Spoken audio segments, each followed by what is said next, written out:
সুপ্রভাত বন্ধুরা, সুস্থ থাকতে হোমিওপ্যাথি চ্যানেলে আপনাদের সবাইকে স্বাগত। আজকে আলোচনা করছি হোমিওপ্যাথিক মেডিসিন অ্যাকালাফা ইন্ডিকা নিয়ে। অ্যাকালাফা ইন্ডিকা আমরা ব্যবহার করি মেনলি কোনো ব্লিডিং হলে, হেমারেজ থাকলে সেইখানে ব্যবহার করা হয়।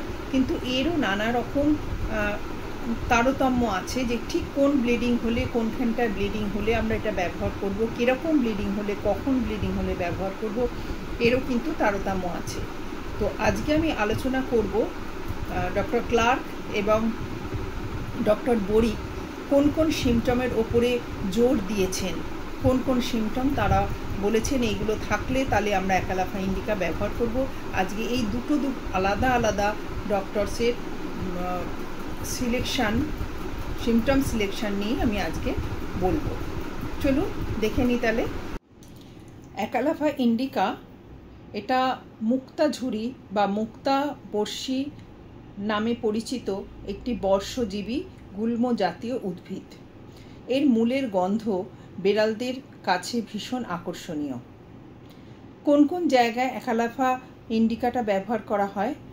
মেনলি ব্যবহার করা হয় কাশির ক্ষেত্রে, ডায়রিয়া, পেট ফাঁপা এবং রক্ত কাশি। কাশির সাথে যদি রক্ত থাকে তাহলেও কিন্তু অ্যাকালাফা ইন্ডিকা ব্যবহার করা যায়। এখন প্রথমে বলবো ডক্টর ক্লার্ক কী কী সিমটম বলেছেন। ডক্টর ক্লার্ক বলেছেন এটা খুব শুকনো কাশি এবং তার সাথে পরে যদি রক্ত মিশ্রিত কফ বেরোয় তাহলে সেখানে আমরা ব্যবহার করব। রক্ত কাশি, সকালে তরল লাল রক্ত, কিন্তু সেটাই সন্ধ্যেতে কালচে ঢালা ঢালা রক্ত বার হচ্ছে। কাশি ভয়ঙ্কর রাত্রিবেলা হচ্ছে, রাত্রিবেলা কাশিটা খুব ভয়ঙ্কর হচ্ছে, সেখানে আমরা অ্যাকালাফা ইন্ডিকা ব্যবহার করব।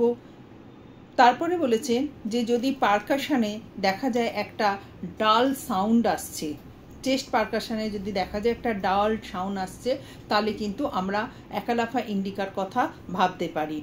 এবং অ্যাকালাফা ইন্ডিকা ব্যবহার হয় সেখানে যদি কাশির সাথে সারাক্ষণ প্রচণ্ড একটা বুকে ব্যথা থাকে, পেশেন্ট ক্রমশই রোগা হতে থাকছে, তার সাথে সাথে খাদ্যনালীতে জ্বালা থাকছে, পাকস্থলী ভার হয়ে থাকছে এবং অ্যাকালাফা ইন্ডিকার যে ডায়রিয়া হচ্ছে, সেই স্টুল যেটা বেরোচ্ছে সেটা কিন্তু ছিটকে ছড়িয়ে বেরোচ্ছে।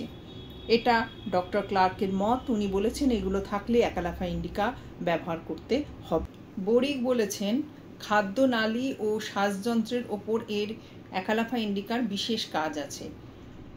উনি বলছেন যে ইনসিপিয়েন্ট থাইসিস অথবা আর্লি স্টেজ অফ টিউবারকুলোসিসে কিন্তু অ্যাকালাফা ইন্ডিকা ভালো কাজ করে।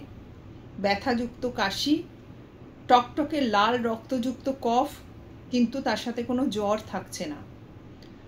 সকালবেলা খুব দুর্বলতা থাকে, বেলা বাড়ার সাথে সাথে শক্তি পাওয়া যায়, শরীরে শক্তি ফিরে আসে, কিন্তু ক্রমশই রোগা হতে থাকে। সকালবেলায় এবং রাত্রে কষ্ট বাড়ছে, গলা, খাদ্যনালী ও পাকস্থলীতে জ্বালা থাকছে, ডায়রিয়া সেম ছড়িয়ে ছিটিয়ে চারদিকে পড়ছে এবং তার সাথে নয়েজি ফ্ল্যাটাস থাকছে, পেটে ব্যথা নিচের দিকে নামছে এবং রেকটাল ব্লিডিং যেটা হচ্ছে সেটা সকালবেলার দিকেই হচ্ছে, পেট আঁকড়ে ধরা ব্যথা থাকছে। এটা উইলিয়াম বড়িকের মত। নমস্কার, ধন্যবাদ, ভালো থাকুন, সুস্থ থাকুন, হোমিওপ্যাথির সাথে থাকুন।